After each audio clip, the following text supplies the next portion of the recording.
Hello, അപ്പോൾ ഇന്നൊരു വ്ളോഗാണ്, ഡെയിലി വ്ളോഗ് പോലെ ഒരു ചെറിയൊരു ലോങ് വീഡിയോ ആണ് കേട്ടോ ഞാൻ ഉദ്ദേശിക്കുന്നത്.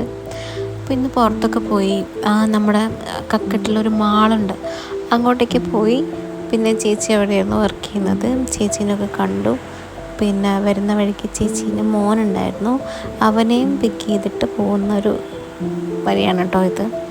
കുറച്ച് സാധനങ്ങളൊക്കെ അവിടെ നിന്ന് തന്നെ മാളിൽ നിന്ന് തന്നെ വാങ്ങി ഞങ്ങൾ നേരെ വീട്ടിലോട്ടേക്ക് തിരിച്ചു കേട്ടോ.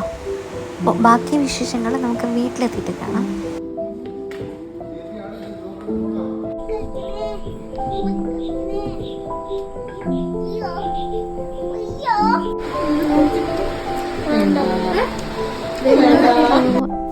എല്ലാവർക്കും എൻ്റെ യൂട്യൂബ് ചാനലിലേക്ക് സ്വാഗതം.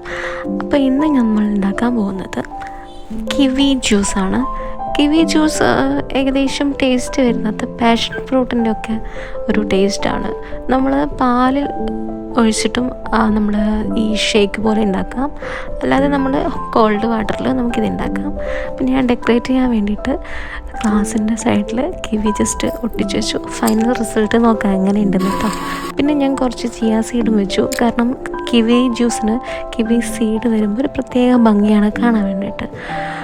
ചിയാ സീഡും കിവിയും ഒക്കെ ഒരുപാട് വൈറ്റമിൻസൊക്കെ ഉള്ള ഇതാണ്. അതായത് ചിയാ സീഡ് ബ്ലഡ് ഷുഗർ റെഗുലേഷനൊക്കെ ഡൈജസ്റ്റ് ചെയ്യാനൊക്കെ ഭയങ്കര ബെസ്റ്റായിട്ടുള്ള സംഭവം.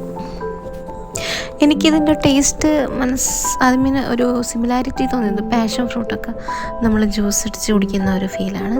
പിന്നെ തന്നെ ഞാൻ ആ സ്ലൈസൊക്കെ അവിടെ വെച്ചപ്പോൾ കാണാൻ നല്ലൊരു രസമുണ്ട്. നമ്മൾ ഗസ്റ്റൊക്കെ വീട്ടിൽ വരുമ്പോൾ നമുക്ക് അങ്ങനെയൊക്കെ വെച്ച് കൊടുക്കാം. നിങ്ങളിതുപോലെ ഒന്ന് ട്രൈ ചെയ്ത് നോക്കൂ. സ്ലൈസൊക്കെ അങ്ങനെ വെച്ച് കുറച്ചൊന്ന് ഭംഗിയാക്കിയിട്ട് ഗസ്റ്റൊക്കെ വരുമ്പോൾ കൊടുക്കട്ടോ.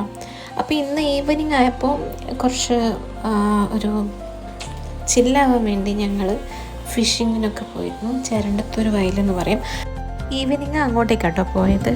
അവിടെ ഒരിക്കൽ ഞങ്ങൾ പോകുമ്പോൾ അങ്ങനെ മീനിങ്ങനെ വെള്ളത്തിൽ നിന്ന് ഇങ്ങനെ തുള്ളുന്ന സൗണ്ടൊക്കെ കേട്ടാണ് ഞങ്ങൾ അങ്ങോട്ടേക്ക് പോയത്. അങ്ങനെ ഒരു പ്രതീക്ഷയൊന്നും ഉണ്ടായിരുന്നില്ല കിട്ടുന്നുള്ളത്.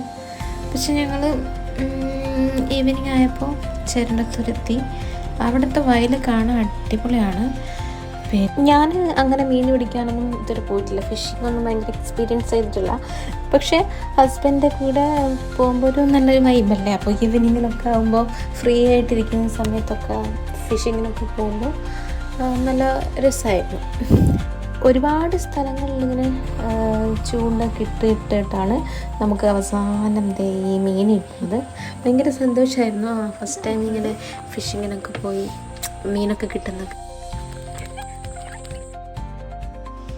അപ്പോൾ ഇന്നത്തെ വീഡിയോ ഇത്രയേ ഉള്ളൂ. അടുത്ത വീഡിയോ കാണുന്നവരെ ടാറ്റാ. ബ്ലോഗ് ഇഷ്ടമായാൽ ലൈക്ക് ചെയ്യണം കേട്ടോ, സബ്സ്ക്രൈബ് ചെയ്യാൻ മറക്കല്ലേ. ഓക്കെ, ടാറ്റാ.